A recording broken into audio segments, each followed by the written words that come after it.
Друзья, всем большущий привет!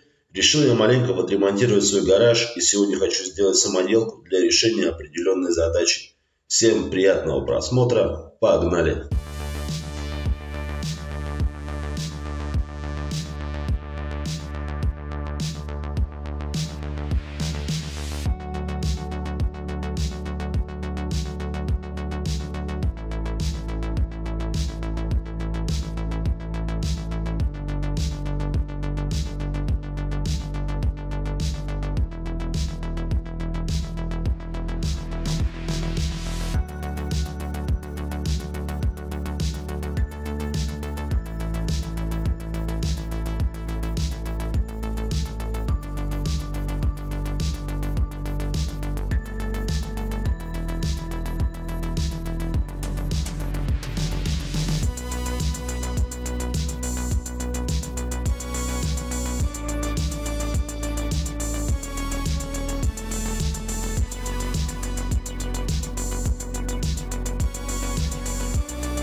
В итоге у нас получились сразу две самоделки.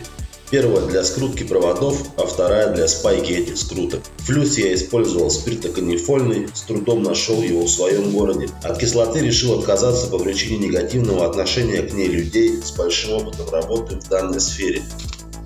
Как вам такая идея? Напишите свои мысли в комментариях, поставьте видео лайк или дизлайк, подпишитесь на канал. Всем желаю здоровья и удачи, с наступающим Новым годом. Пока-пока.